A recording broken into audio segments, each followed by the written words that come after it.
And we are live. Greetings, salutations. And if that bois hasn't already blown you into space, happy time zone and welcome. I have some amazing guests. I'm gonna introduce them right away because they will not be strangers to many of you who are regulars on our podcast. But they're certainly some of our most popular guests. I have the amazing Andy Law. Andy, how are you doing? I am absolutely marvelous, and as always, delighted to be here with you. Oh my goodness, it's always such a pleasure to have you on. It's such a pleasure to have these chats with you and dive deep into the nitty-gritty questions of world building. Today we're talking about comedy and sci-fi. Are you a fan of comedy sci-fi? I am an enormous fan of both comedy, sci-fi, and comedy and sci-fi all wrapped up together in a delicious bundle. So I'm particularly looking forward to this one. Amazing. I am so excited to hear that. Folks, Andy Law is an award-winning tabletop games designer and cartographer and an excitable teller of tales, best known for the Warhammer Fantasy role-playing game, which he has helped design, write, illustrate, map, and produce for longer than he prefers to remember. Andy has worked with everyone on everything: Fantasy Flight Games, Green Ronin, Hunters Entertainment, Chaosium, and Critical Role, where he is especially equipped to breathe life into other people's worlds with maps and words. Currently the CEO of Rookery Publications, which has something coming out very soon. Is that correct, It does. Andy? I'm not saying that they might be sitting in the corner in the darkness and getting sucked up like so and say dark deeds. But yes, I'm sure we can mention that a little bit later. But yes, we have our first board game about to hit the shelves, and you can pre-order it right now from Modiphius. Ka-ching! Congratulations, guys. That is so massive. For those of you on the podcast, it looks absolutely beautiful. We'll make sure you get those links in the description of the podcast. And for those of you here on the live stream with us right now, those are in the chat right now. Do go and check them out. You can pre-order it right now. And I had a little sneaky peek. It looks spectacular. I'm definitely making sure we have a copy of that in the World Anvil Library. And appropriately, it is tip to toe filled with dark and delicious humor. That's what we're here for. Dark and silly. Speaking of wonderful, we have the amazing Kat Bradbury back, author of cozy fantasy and sci-fi with a dash of screwball comedy. Well, who else should be talking about comedy and sci-fi? Kat, I am assuming you too are a fan of comedy sci-fi. I love comedy. I love comedic fantasy and I love comedic sci-fi. I love them. And all parts of that Venn diagram make me very happy. Hooray. Amazing. Well, without further ado, folks, it is the 25th of May as we are recording, and that means Happy Towel Day. We are celebrating the birthday of Douglas Adams, writer of the Hitchhiker's Guide to the Galaxy, probably the most famous of comedy sci-fi, definitely a classic in the comedy sci-fi world. And I thought, well, what better as a topic to talk about comedy sci-fi? It may seem like an unusual combination. There is a long history of comedy sci-fi, as we will talk about later, but what are your favorite examples? And folks in the chat, feel free to weigh in on this. Favorite examples of sci-fi comedy. What's your go-to, your favorite, the thing that you think of? Would you like to go first? Or will I? Oh, please do. Go ahead.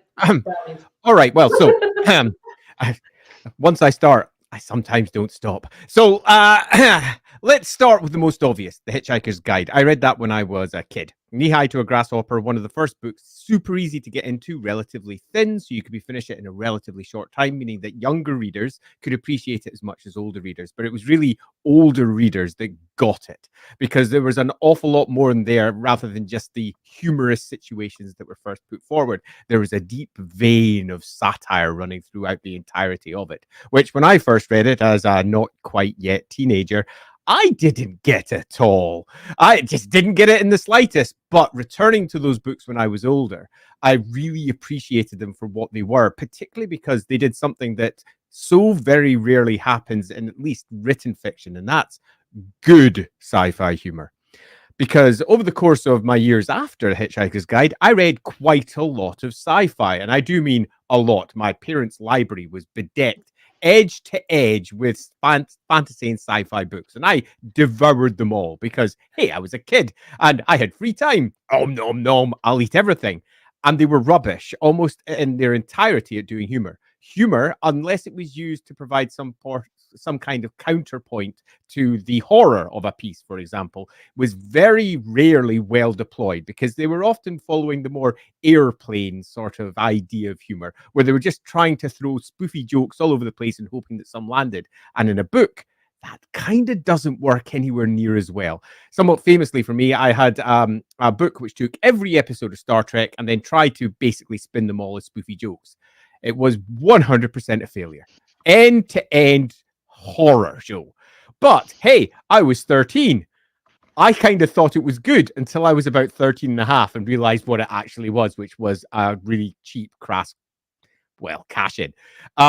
If I was going to go more broadly, there are an enormous number of movies that I think we can all list, ranging from the less obvious, like our Ghostbusters, our various aliens come down and witness our world, and we go, yeah, what now? And some are a bit more extreme, like, say, Mars Attacks, somewhat less extreme.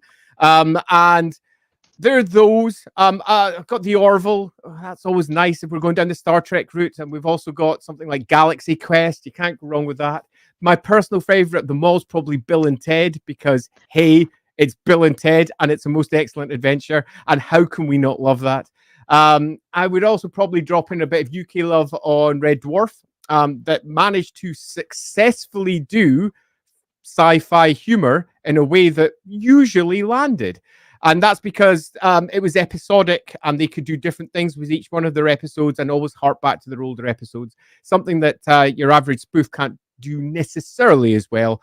But if I was to highlight one above them all that as a kid really got to me, and as I grew older realized just how clever it was, it would be Spaceballs, of all things. Because Spaceballs does an awful lot more than you expect for your typical spoofy movie, because it is, after all, a movie about consumption. It's a deep satire about Star Wars in particular, but American culture. I mean, the whole point of that movie, spoiler alert, but the whole point of that movie is to stop the Spaceballs literally sucking the life out of the planet with a giant vacuum cleaner.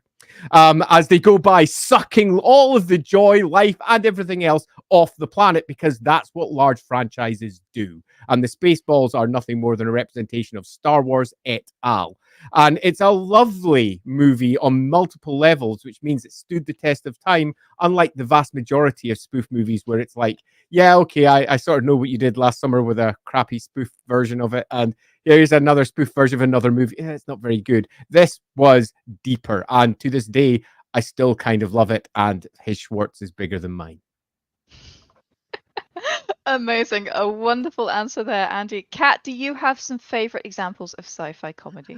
I do. The ADHD makes me a strong victim of recency bias. So like I know I read a lot of funny sci-fi as a teen. I remember exactly none of it. I do remember Spaceballs is a great example, and all of the things that Andy pointed out. But recently, I went on a big sci-fi fantasy, sci-fi humor kick because depression is a thing. But I've been going through John Scalzi's catalog, and that is sort of his stock and trade. His bread and butter is funny sci-fi. Going all the way back to Old Man's War, which is kind of the big thing that got him on the scene, which is chock full of humor, and it's laugh out loud funny, for even though that's not the main point of it. But the last couple of months I've read Starter Villain, which is hysterically funny. I like fell over laughing to Starter Villain. And then the funniest pandemic book I've ever read, which was the Kaiju Preservation Society, which is exactly what it sounds like. It's about a nonprofit wildlife preservation organization, and the wildlife they are concerned with taking care of is kaiju. That's amazing. It's fantastic. It's hysterically funny, and it's also very timely. It is set during the pandemic. A guy goes from being like a tech company executive to basically doing DoorDash for a living because he gets downsized for the pandemic or whatever, and then somehow ends up working for this wildlife preservation nonprofit that he can't tell anybody anything about, where he goes to a parallel Earth where kaiju roam the lands and apparently kaiju need preservation because they're really, really dumb. Like as big as they are, they're like not smart. So they have to like make sure they breed and make sure they don't like blow up because the kaiju are living nuclear reactors. The world building it is actually really amazing and it's really well done, but it's also hysterically funny. And like I said, starter villain is like, it's basically Megamind, but like if Megamind was a little bit more realistic, but only a little bit. And the cats are in charge of everything. The cats that the villains are forever, those are actually the brains behind the operation most of the time, which I generally agree with. I love cats, so yeah. Yeah, So that sounds about right. So I've been Yeah. doing a lot of Scalzi lately, and like I said, Starter Villain and Kaiju Preservation Society are my two favorites right now. But if you Amazing. ask me in 6 months, it'll be different. every time. There are a lot of current sci-fi comedy shows right now. Mm. Resident Alien is one. Alien comes to Earth, has to survive pretending to be human. Upload is another fantastic one. That's on I've not Prime. watched That's that yet. I keep on meaning to. It is fantastic. I've been really enjoying it, and it really brings it with the comedy first. Even when the themes get darker, it really brings it. Even when it's slightly dark. Doctor Who, honestly, I would Mhm. class as a comedy. Often. It's not my cup of tea, but it's definitely comedy sci-fi, and it really does lean hard on comedy in order to make it work. I mean, certainly the recent ones that I've seen. I haven't seen the whole back catalogue of Doctor Who. Andy, maybe you know more about Doctor Who than I do. I have indeed seen every single episode of Doctor Who. I am that guy. Would you describe it as comedy sci-fi, or would you describe it as science fiction that uses comedy sometimes? Because there has been a discussion in the chat about, does this count as comedy sci-fi? Does that count as comedy sci-fi? And those really are the two camps. Either it's hard coded into the DNA of the setting that it's both comedy and sci-fi, or it's largely a straight sci-fi, but it's using that comedy. What are your thoughts, Andy? I think it's entertainment. And humor is entertaining, so often it is humorous. But then so is deeply dramatic moments. And deeply dramatic moments can really bring you deep into the characters involved. And that in turn is entertaining. So I would say Doctor Who is not a comedy per se, but it does use comedy a lot. It is a light entertainment show for all the family, so thus it was going to hit lots of different notes at different points, and sometimes the swing from one thing to another can be quite jarring, particularly if you're expecting it to be a sensible show. It often isn't, and that can be particularly difficult for some newcomers to the show if they haven't been introduced, say, through one of the episodes that's a little bit more grounded. But if you come in through some of the more grounded ones, it can then become quite a shock to see how humor is not just used by some of the writers of Doctor Who, it is almost their raison d'etre as they move their way through a particular episode. And I would say, particularly for something like Doctor Who, I wouldn't class it as a comedy per se. Like, say, if you move to the Orville, that's quite clearly being pitched as a comedy, but they use a lot of deep contrast to ensure that the comedy is very much put front and center. It misses its mark quite a bit because it's trying to be funny sometimes, which is when it's at its weakest, rather than allowing the humor to adapt naturally out of the situations they present. And that's something that I think sci-fi in particular works really well at, because it's that fish out of water experience of the human condition. Take, for example, Mork and Mindy, a perfect example of that, where Mork comes down and attempts to be human. And by attempting to be human, you realize how ridiculous people are, because they are ridiculous. People do ridiculous things, and then when you actually view it with an outside eye, you're like, wow, we're stupid. Wow, why do we do that? And the observational humor that can come out of that is quite extraordinary sometimes, and gives you an opportunity, particularly when he's summing up at the end, saying, well, I did this and I did that, Mort calling Orson, coming Orson, and then explains all the things that he learned, also giving you an opportunity to get some really deep emotional points where he realizes that things weren't necessarily as he first thought, and allows himself to reflect on certain things and see that whilst it may have looked stupid and he got it all wrong, there was actually a need for a lot of these things to build human connection. And that in itself works really well because you're getting those lovely contrasts sitting side by side, the humor, but also the human elements drawing together. And I feel that's where it works at its best. When Orville's at its best, it's doing that, for example. When it's at its worst, it's just trying to be funny. And you're like, that's definitely an attempt. Yeah. You tried. So, yeah. Kat, what are your thoughts on that?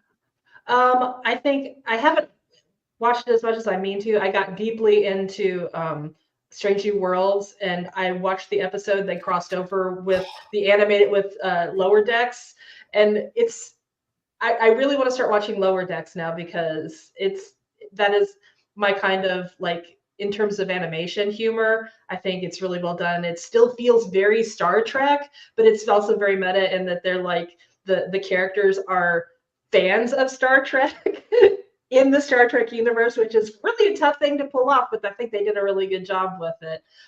Tillers in the comments also mentioned Third Rock from the Sun. I loved that show, and it was on, and it was another one of those like aliens trying to invade the earth and pretend to be human as they're doing it. John Lithgow had such a reputation for being a dramatic actor, and he's so hilariously awesome in that. Also gave us Joseph Gordon-Levitt, which I'm forever grateful for, but it was, and it had a surprisingly long run. I think because sci-fi comedy can be very high concept, I think it can be hard to maintain, especially with the fish out of water thing. It can be hard to maintain that over the long haul of serialized storytelling, because the fish can only remain out of water for so long before he's just a fish again. I don't know if that made any sense, like from a biological standpoint, but you guys get what I'm saying. Like he can only be a foreigner. It can only be unfamiliar for so long. So the fact that Mork and Mindy and Third Rock managed to pull that off for such a long time is really kind of impressive, I think. That's. I do think we're seeing a resurgence in it. Like you said, Janet, Resident Alien is pretty popular, and I think that all of these things are always cyclical. And I think that when things are really good, we lean into grimdark and we get a lot of dark, gritty. That's when we get the Batman Begins and things like that. And when we have things like pandemics and economic downturns, things like that, people turn to escapism, and comedy is a very great sort of tension relief for people who are looking for escapist entertainment and media. So I think the pendulum is swinging much more towards comedy in recent years, just as a part of that natural reaction of that natural ebb and flow of people wanting to move more into escapism. And the nice thing about comedy is it's escapism with a side of insight, social insight. To Andy's point, I know that one of the things I think that works really well about sci-fi and pairing sci-fi and comedy is sci-fi is often social commentary, and parody and satire is also often social commentary. So they actually mesh really well together in accomplishing that goal. Yeah, I would actually, so this was one of my later questions. I would actually go as far to say science fiction is always about the human experience. And it always has been about that human experience, from Jules Verne and Arthur C. Clarke. What do I see? What is it like to be a human? How do different peoples in the future tackle the problems of the human condition, and how does that work? And comedy is also about the human condition, like at its most universal, as Andy was saying. It is funny, these things we do as humans. It is very interesting to take a step outside and say, oh, the human condition, okay, it can be tragic and difficult, but also it can be downright funny.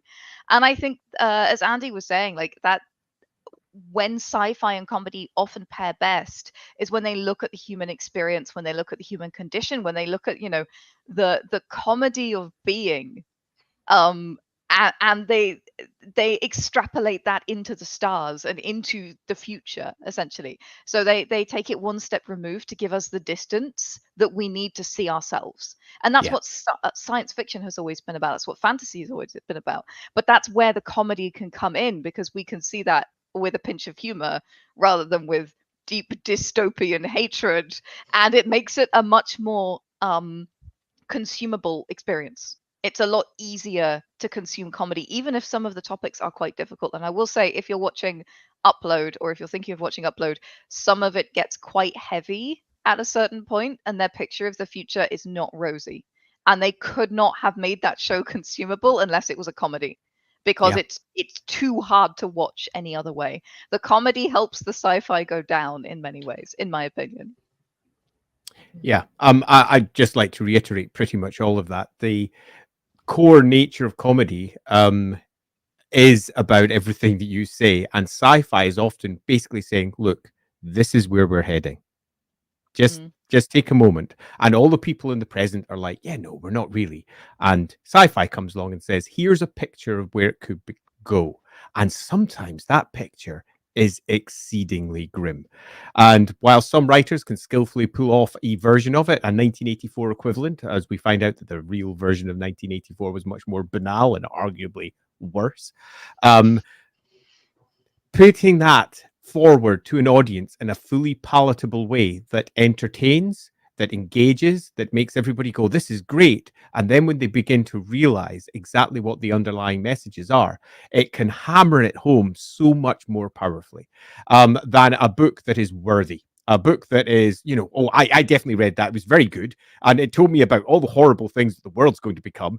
We should probably study this at school, shouldn't we? And then you compare that with, say, the writing of Terry Pratchett, who may be, for example, proliferating his work with so much social commentary and satire from tip to very toe, often political satire of the moment, which is being repurposed into whichever story is at hand, often more general satire about just the human condition as a whole and where it's generally heading, and commentary about people and what they do when they get into power and how they become, and all of that would be unpalatable and never taught in school in the way that Pratchett spins it, but it is absolutely engaged with it and understood on a fundamental level. And I think that is, in many respects, a far more powerful way to get your messages across than, say, 1984, or say, getting even bleaker, something like oh wow, what's his face on the Fallen Island and all the kids.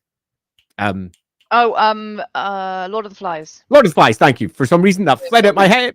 Yeah, Lord of the Flies, which is a grim book to read and is not a nice view on what the human condition is. Obviously, if that be made as humor, that would also be a very interesting comedy. But yeah, I think you're absolutely spot on. Kat, I see you poised and ready to strike. Sci-fi and comedy. They're like wine and cheese. Why?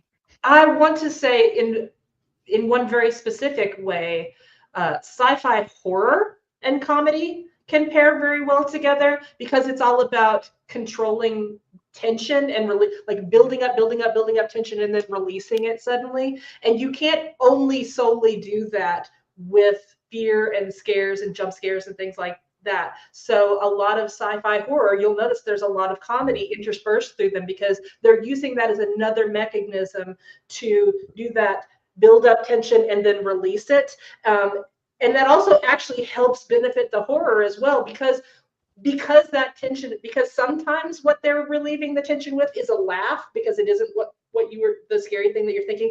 Then when it is the scary thing, when it is the horrible thing that is the payoff of that tension buildup, you're not really ready for it, even though you know you're watching a horror movie because it might be a joke. So people who do sci-fi horror can really powerfully. I'm thinking of Cabin in the Woods. Did this to great effect. That was a hilarious movie, but it was also really scary because they did a great job of using comedy to undercut to keep you off center, to keep you off kilter, so you never knew whether to expect the horrible pain worshipping redneck zombies or just something funny. So I think specifically for sci-fi horror, for the comedy works well as a way of, like I said, keeping the audience off balance. Very cool. Yes. Would you like to hear about the very first science fiction comedy that we know about? I would definitely like to hear about the very first science fiction comedy that we know about. Please share This with is- us the very first science This fiction is comedy. so wild. I'm going to sit down so I can listen to storyteller Janet. Go. I hope you're ready for this. So all credit for this information goes to Secondhand Samurai. Thank you very much for sending this my way. Thank you. It is from the 2nd century AD or CE, Mm. depending on how you're reckoning. It is called A True Story by Lucian of Samosata, and it's originally written in Greek. And it is obviously not a true story. It begins by very much pointing out that this is not a true story. It's a series of travels, which is a very kind of the era kind of way of telling a story. And they start out by going through the Elysian fields and some of the geography that is explored in the Odyssey. And then they go beyond the Pillars of Hercules, which are probably the Rock of Gibraltar and something on the Yeah. other side, according to Strabo. And then they get sent to the moon. Oh, as you do. Okay. They literally, there is a whirlwind. They are taken to the moon. They find themselves embroiled in a full scale war between Endymion, the king of the moon, and Phaethon, the king of the sun, over colonizing the morning star. So this is like as true a kind of sci-fi today as you might find, you might imagine. And of course, these are the kinds of things that were going on in the 2nd century AD. Greece was colonizing large Mhm. areas of coastline, or not Greece per se, because it didn't exist, but like the Greek peoples. Mhm. Both of these armies are filled with bizarre hybrid life forms, which are similar to aliens. The armies of the sun end up, spoiler alert, winning the war by clouding over the moon and blocking out the light sun, and then they reach an agreement.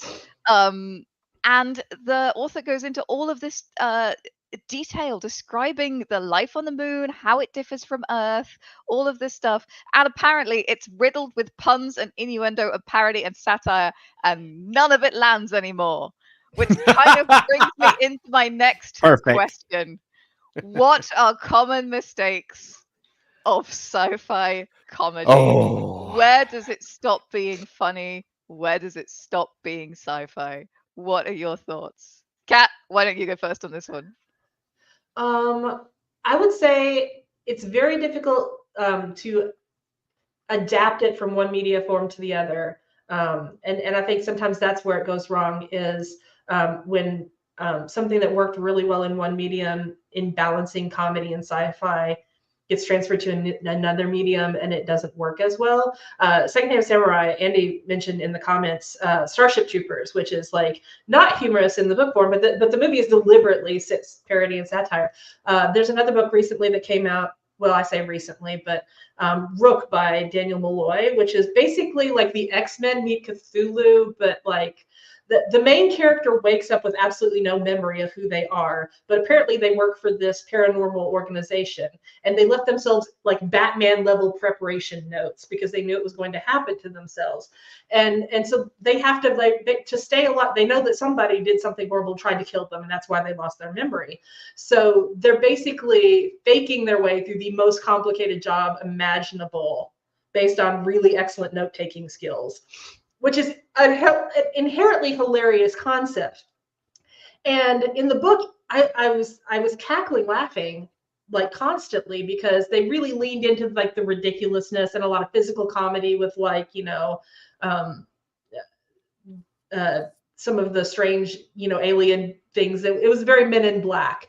But then they adapted that to a television series for Stars, and I was so disappointed because all of they leaned completely into the spy conspiracy thing. They took it dead seriously, and all of the humor was gone, and it made me so very sad. So I think, I don't know if this is a mistake or not, but like recognizing whether or not the humor, but I don't know that it would have necessarily worked, that humor, if it would have worked in a television format.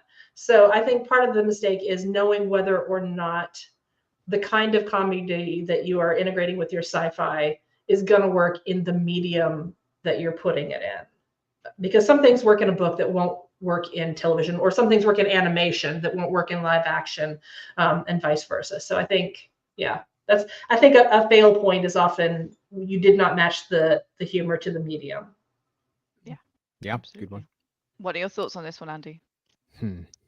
So I've read a lot of bad stuff. I have read a lot of bad, and most of the bad stuff all fell into a very similar enormously wide pothole that sat in front of them. One that would have been very easy to miss if they just sat down and thought, but most of them were, generally speaking, cash-ins. There were people who were seeing something else that was doing relatively well and thought, I'll make a spoof of that because I can, and I'm allowed to because law lets me, and I'll be able to talk about stuff that other people love and also make money from it without getting sued. Yes. So they satirize it or do some equivalent, and they spoof it. And now we see lots of movies like this. There's quite a lot of books that are this as well, in a variety of different ways. And if your book is just a spoof of someone else's stuff that you love, inevitably you're starting off from the wrong place. What's your message? What are you trying to say? What's your story? What's going on here?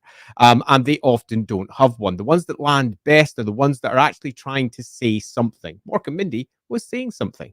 There was something going on behind it. If you look at Back to the Future, there's a good story in there.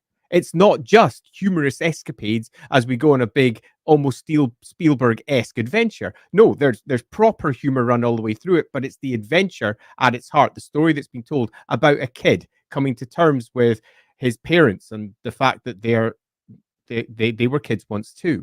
And his own realization that he's moving into adulthood and what that means. And there's a whole host of behind the scenes stuff going on that is put forward in some of the most ridiculous, over the top, humorous ways. So I think if there's one big mistake, if you're looking at building your own comedy, it's not having a reason for doing your comedy, for just doing it because you're trying to be funny. If you're doing that, be a stand-up comic, do your one-liners, you'll probably get a better job out of it, and you'll probably enjoy doing that more. But if you're just spoofing on something and you don't have a reason to be spoofing on it, you've got no greater stories to tell, then that is a pretty big open hole that you're going to probably fall into. And many big shows do this, and many big shows start off as one thing, but manage to dodge around the whole just. And I'll fall back on the Orville with that one, where sometimes the Orville absolutely nails the bigger picture, the pathos, the humanity of it all. Oh, the humanity. And using aliens to allow us to view our own cultural norms and assess them and go, well, I think what's happening here is unfair, but this is what my society does as well. And there's an actual reason for telling these stories. It's not just being done for spoofy reasons. And many people view that show, for example, as a better spiritual successor to much of what Star Trek offers than the actual Star Trek shows that came later, which were often very pole-faced anyway. So if I was to pull out one, I'd say one of the biggest, most common mistakes is not having a reason for doing it in the first place. So it just collapses into spoof for the sake of spoof's sake, or alternatively, trying to be funny. And there's nothing worse than watching someone try to be funny when they've got no reason to be trying to be funny other than maybe trying to make a quick buck. Yeah. I will say, I'm sorry. I did want to say, kind of building off of what Andy said, I think another reason that comedy and sci-fi fails over time is because sci-fi is about the future. It's about projecting forward into the future, and people often lean too hard into trying to make timely or relevant comedy, and it doesn't age well. And and that is especially glaring in sci-fi, where sometimes the image of the future is now like a little ridiculous. I'm thinking of Back to the Future 2, where their vision of 2015 was a little off. And some of the humor was also really dated. So when you put the dated sci-fi, the dated projections for the future with equally dated humor references, it multiplies how rough that can be later, and how poorly it ages. Absolutely. I would say, going back to Andy's example of the Orville, there is a really important thing with comedy, and it is knowing your audience. And I feel like the Orville course corrected. So the Orville started as something that was quite laugh a minute. It tried to put the humor front and center. Some of the humor was not very smart humor. And then they realized that the Venn diagram of people who like Star Trek and the Venn diagram of people who like humor tends towards people who like smarter humor. And all of a sudden, the jokes got more sophisticated, slightly more sciencey, slightly more within the spirit of the thing. And they just course corrected slightly. And all of a sudden, for me, for whom I am like right in the middle of that Venn diagram of somebody who is absolutely a Trekkie since I was 5 and absolutely loves comedy. That was perfect for me. All of a sudden, they adjusted, and I suddenly felt like I was exactly the right member of that audience. Another example of this is Rick and Morty. If you talk to people who love Ah, Morty, Morty. they freaking adore it. Yeah. They have got that. They have found the demographic that loves it. I am not that demographic. I do not like Rick and Morty. It doesn't work for me personally. That does not mean it's not a great show. That means it's a great show for the demographic. They have nailed the comedy. They've nailed how it works. They've nailed the format. It really, really has such an avid following. But you have to know your audience for comedy, because if you get the level of the humor wrong, if you get the smarts of the humor wrong, if you get the balance of the humor wrong, if you reference things that your key audience don't know about when you're creating comedy, then it will not work. Comedy is so subjective, and it's more important for Yeah. comedy than any other kind of genre to know your audience, because if you get it wrong, it's simply not funny, which means it's simply not comedy anymore. It's not worked. And it's brutal. Go ahead, Kat. I would say that talking about Rick and Morty also makes me think of Futurama, which I'm not a huge Futurama fan, but I don't think I'm the target audience for it, because the target audience for Futurama is people who like Simpsons type humor and want to make fun of geeks. They're not, because the character that you're relating with is the person who isn't a geek, who's like a normie, and I think that's what part of the reason that it doesn't necessarily resonate with the people that you'd expect a sci-fi comedy animation to work with, because it's actually making fun of sci-fi geeks, and so the audience is like the people who still want to go nerd, which is a viable audience, but you have to know who. To Janet's point, you really do have to know who you're talking to. Yeah, I agree in both counts. Futurama sort of landed with me when it worked, but didn't when it didn't. And the Orville went from, okay, I see what you're trying to do there, to, oh, this is good for me. Yeah, And absolutely. the course correction in that particular case was strong. And I went from being, I'm not so sure I'm going to watch this again, to, I really, really enjoyed that show. That very much was speaking to me in a way that I didn't expect. But I am that person that watched Star Trek from being a kid. As I say, my parents had every single last one of the Star Trek books up there. And I read them all when I was a kid. So I was sunk into that entire thing. That's why I also read the spoof versions, and they were bad. Just bad. Interesting. I think another common mistake on the comedy side is don't punch down, never punch down. And especially with comedy, be careful of who you're making fun of, be careful of who is the butt of the joke. That's just a general thing in comedy. Always be careful who is the butt of the joke, because you might not quite have the perspective on it. Get it in front of some beta readers, get it in front of somebody else. Make sure you're not accidentally making fun of somebody who can't cope with it. I beta read a book at some point, a couple of scenes from a book, where the main character has all sorts of horrible things that happened to her, and at a certain point she had knocked over an old man. And I was like, maybe don't Okay. knock over the helpless old man. He's very helpless. And like everything else that had happened was completely justified. But at that certain point, the character had kicked down and it didn't work for me. And the author hadn't seen it because there was just something else going on. Make sure that you check things, make sure you are not punching down to people. Make sure that you are careful with your jokes, and don't consistently make one person the butt of the jokes unless they can handle it, unless it's actually going to be funny, not tragic and sad. So that's just a kind of general advice when dealing with comedy. That's why satire works so well, because you're generally pricking at the bubble of power and looking at that which has all of the ability to make the decisions and saying, yeah, but should they? And what are they actually doing? And really? So that works very well in that case. Yeah, absolutely. The final full point I would say is, and that particularly goes for things like the Orville, where they balance comedy and drama. Make sure you don't critically diffuse your drama at the wrong moment by making a joke. Unless you're doing it intentionally. Like, make sure you know what you're doing. Don't accidentally diffuse yourself. Don't pop your own balloon by accident because you made a joke at the wrong time. or because you didn't quite get the pacing right. And I think that that's something that Kat was talking about with, the opportunities of horror and sci-fi and comedy, where you can use it to have the bouncing ball, to have the ups and the downs, and make the audience guess what's going to come next. But make sure that in doing that, you're not, foisted by your own petard. You don't end up deflating your own balloon and making something less impactful than it could be because you made a silly joke at the wrong time. I think a really good example of that, you want to see it in practice on the TV because it's easily consumable, is The Good Place. Something that used humor end to end, almost non-stop, but every time those dramatic moments came up, every time those deeply emotional moments came up, they gave them the space that was required to breathe, and sometimes, just at the right point, cut in. With the point where you're sitting there going, oh, and then they say something and it's sad funny or it's appropriate funny. And you're like, oh, wow. Okay, well, that's just hit me in the feels. Good job.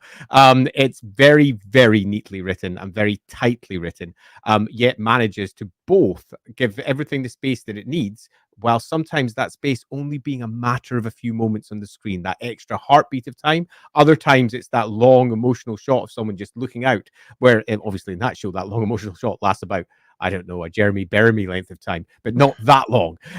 Long enough. But yes, I could not agree with that more, in that if you've got yourself moments of deep emotion or drama or any equivalent, give it the space it needs to breathe. And equally, if you are intending to cut into it, make sure that you're doing it at least with a reason and with an understanding of what you're doing and why you're doing it.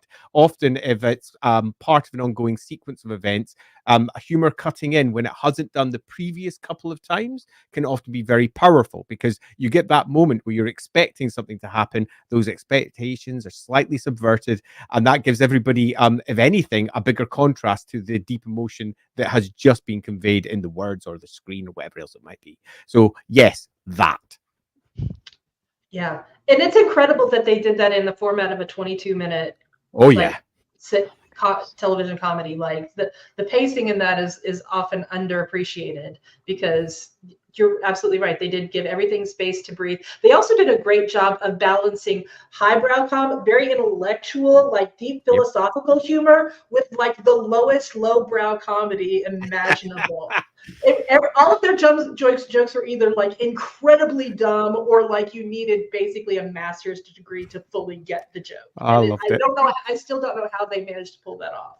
Also, the eye in the Jeremy Bearimy also broke me. So that broke me. Going back to my previous point about why sci-fi and humor blend well, that was deep philosophy and human existential crisis blended with comedy, because the comedy makes it more palatable. And I think that's exactly the kind of thing that we're seeing with sci-fi, just done in philosophy and existential crisis, and life after death, and what does this mean, and the order of the universe, and all of these things. And the humor is the thing that makes you want to keep watching, even though sometimes the message is hard and difficult and, very painful sometimes. That was a beautiful show. It was, and ultimately a show about death. So the subject matter at hand is tough, yet the show is brilliant. Yeah, just great. Yeah, the show we're talking about is called The Good Place, for those who've been who perhaps missed the first mention of that. And it's very, very fine. Big recommend. It is. We are coming up on our time quick, because Already. My guests are fascinating and wonderful. I would like to quickly, and we touched on this earlier with the fish out of water, but what are the other kinds of comedy opportunities and humorous tropes of science fiction? What are the things that we can seize on to start thinking about sci-fi comedy?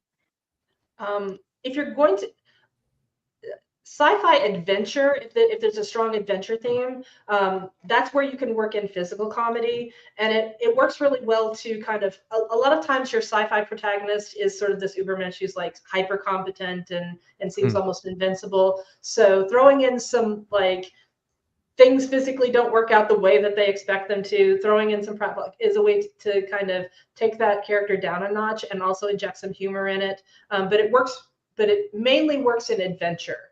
sci-fi adventure stuff, because that's where you've got the room to like for them to fall on their face, literally sometimes fall on their face and then get back up and keep moving. I would say counterpoint, and an example of that didn't work for me was Jar Jar Binks. The physical comedy of Jar Jar Binks did not land for me at all. And he was this very like disaster-prone comedy character who kept falling over stuff in this very, physical comedy kind of way. That didn't land for me because there was no juxtaposition. It wasn't he's the strong guy, but he keeps falling over or he keeps having these comedy moments. It was very much like this is what he does. This is his this is all of his personality is just this. And it didn't have the tension that is present in good comedy. It's the subversion, or it's something of two parts that brings comedy. Jar Jar Binks failed for me because of that. Well, and also like your earlier point, it's punching down because that character only exists to be the butt of a joke. That is his sole purpose. So even though he's not like representative of somebody in the real world necessarily, the fact that the humor is always at his expense feels like punching down, and you even if you laugh, you feel bad about laughing. I find this one fascinating because the generational divide on this is quite extraordinary. Loads of kids love Jar Jar Binks in a way that I will never understand. But there's also a generational divide between me and the people who watched Star Wars for the very first time as adults, not as kids. And they watched it back in the 70s as adults. And C-3PO was handled in exactly the same way. They saw him as the worst character ever. The number of reviews that came out about Star Wars saying this character is only there to be a joke about gay stereotypes. Wandering around going, mincing about and being nothing but a joke. I don't see it. Oh, intellectually, I do. Intellectually, I completely understand because it is. but I watched that as a kid, so it's not that, it's C-3PO. That's all it is to me. And it's not the robot that's doing a host of relatively terrible actions that are being effectively used as a butt of a joke throughout the entirety of the movies. And I totally understand where Jar Jar Binks came from because he's just a different version of C-3PO. And I can totally understand why George Lucas thought it would land because it did first time round. But people themselves had moved on. Culturally, they were no longer in the same place. And jokes of that ilk were no longer acceptable. And for me, Jar Jar Binks was just beyond the pale. Absolutely awful. Couldn't cope with that in the slightest. Yeah. So to very quickly answer the question here, the obvious one stands in the very center of sci-fi, and that's that it's speaking about the human condition. And when one is speaking about the human condition, being in the opportunity that sci-fi offers where you can view the human condition from the outside through one fashion or another and allow people to understand something about themselves in a way that they wouldn't before, and then allow them to realize how ridiculous their perhaps very serious felt lives are, allows everything to be a little bit easier. It allows it all to land in a way that hard sci-fi that doesn't rely on its humor to do that can sometimes become across as very difficult to read or very worthy or very, I see what you're trying to do. Stop hitting me in the face with a stick. I get it. It's hard to write good sci-fi in the same way that it's hard to write good comedy. And when you marry the pair of them together, it's actually twice as bloody hard. So caps off to good old Douglas Adams on Towel Day, because what he did was hard, really hard, because he was writing in two genres, both of which are difficult to make land, and he nailed it. Yeah, and I think that when you do nail it, the payoffs are extraordinary. And that's like the number of popular sci-fi comedy like shows, the fact that it's coming back, the fact there are so many examples that we could cite really is a testament to the fact that when you get it right, it is extraordinarily popular and it really resonates. Mm-hmm. I think going back to comedy opportunities and tropes, always with comedy, subversion. There's always that chance, Worf in Star Trek, is a Klingon, but he drinks prune juice instead of blood wine, right? Like it's the typical thing. You would expect him to be drinking blood wine, but he drinks prune juice, and it continues to be funny. And he did it just keeps showing up, and it's just a little giggle every time he orders a prune juice because it seems wrong, but it makes total sense for that character. It is a subversion. Another great example is Data, the robot that's always trying to be human, and in many ways is the most humane. So often, when you're watching Star Trek, you'll see these moments where Data actually behaves the most humanely of everybody. And it's those subversion moments. It's those moments where you take the thing that everybody expects and you flip it on its head. That is an absolute standby of comedy. It's one of the easiest things in comedy to do. I would say, like, joke level 101, set it up to be the trope and then subvert it is one of the easiest way to tell a joke that makes sense in the world and feels like it's part of the thing rather than just slapped on like a sticker. So if you're starting out, that's where I would start personally. Yeah, there's a good example of that in the book I mentioned earlier, Starter Villain. The bad guys have got extremely intelligent dolphins who like do some of their work for them, and you're expecting these dolphins to be like these majestic, very wholesome creatures, and they are the most foul-mouthed, belligerent characters in the entire book, and it's hysterical when they're just absolutely ripping off on the human characters and being just like really horrible. And you're like, this isn't what if dolphins could talk, this isn't really what I was expecting them to sound like. So but it's hilarious because it absolutely subverts what you expect about them. Yep. Yeah. I was just going to say, yep, subverting expectations is just the best. One of my favorite things. It's also just very easy to do. It really is. Juxtapositional humor is the other one. Putting little and large together, putting big and small together. This is a very common form of humor, and it is something that can work quite well, particularly when you have, this is something I don't really touch on in the Lord of the Rings, but imagine a hobbit trying to climb into an ogre's bed, and comedy ensues and this kind of stuff. There is a lot of opportunity for that kind of thing within universes in which you have all shapes and sizes of humanoids trying to live together. That kind of juxtapositional humor can have a lot of real, like, inbuilt grounds within a setting. It doesn't feel like it's slapped on. It's something that feels like it's really issues that arise, and sometimes quite funny issues that arise from the world that you have built, from the environment that you have built. In my notes, I just wrote Shaka when the walls fell. I'm just going to leave it there. I have not watched that in a long time. I'm going to watch it again. Boom. For those of you who don't know, I will say what happens when the auto translator fails. How does everybody communicate? Shenanigans ensue, right? The best humor is the humor that comes from the world, from the situation that you have built, because it's the one that feels most authentic to your setting. So I would say, if in doubt, look there for your humor. It will give you a lot of mileage, and it will still feel very true to your setting. Yeah, I'd take that further, because one of the things that I've encountered through the many, many individuals I've spoken to as they're building one world or another is that there's often a disconnect between the situations that they create and what those situations would be like if people were actually using them. And they haven't sat down and done that little bit of extra thought as to, well, if I lived in this world, actually, what would it be like? If I have tech that does one job, that means I no longer need to do that job. So how is my life being impacted? If I can move from one place to another, how does that impact the necessity for communication? How exactly does that work? And they'll often create a thing, have it pop up in their story, move into a new bit, and it's often someone else who goes, wait a minute, but what does that mean when this occurs? And it's those thoughts that can then in turn into points of pure humor, particularly if you've got yourself someone who's the fish out of water, somebody who looks in at it from the outside and goes, well, what do you do when this occurs? And they go, oh, okay, yeah, that's a thing.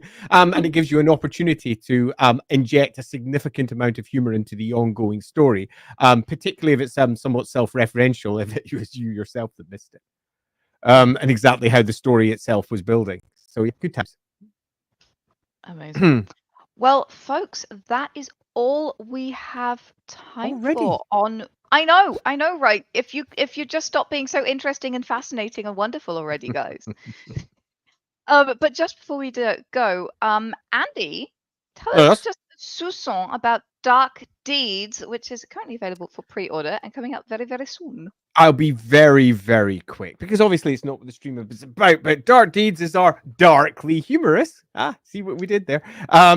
Board game where you play the minion of an evil patron who's trying to take over the city, and it's almost a perfect example of what we were discussing through the course of the stream, where we're saying you take an unpalatable subject, a frankly awful individual trying to take over a fantasy city, and you're playing these haphazard little ridiculous minions that are running around doing crazy things in an attempt to try and receive some sort of praise from this horrible entity in an attempt to not be thrown down into the dungeons forever and an oubliette or something much worse. It's filled with deeply cartoony, very Pratchett-esque like artwork from Mark Gibbons, who is just the freaking best. He used to work for Blizzard and Sony and Games Workshop et al.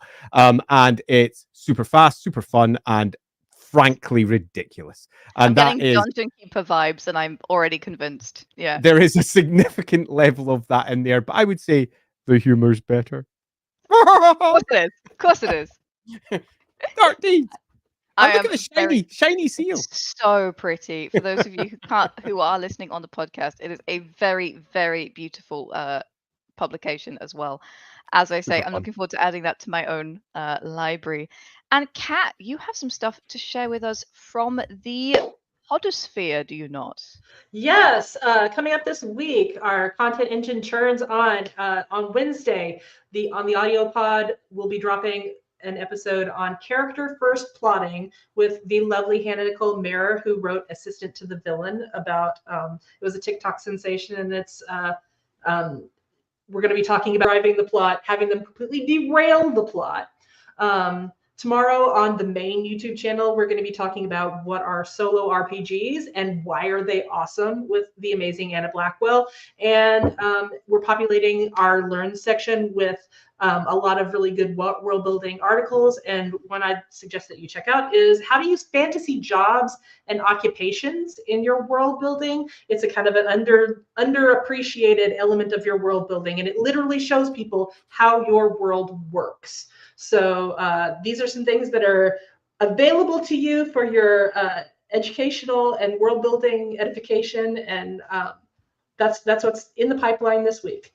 That's what's coming up, guys. So Awesome. if you're not already, go over to youtube.com/worldanvil and make sure that you are following us there so that you get notifications when these things come out. I speak, as you can see, to the best of world building experts, and they have nothing but useful things to say. So make sure you don't miss that. Folks, thank you so much for joining me here for this hilarious talk.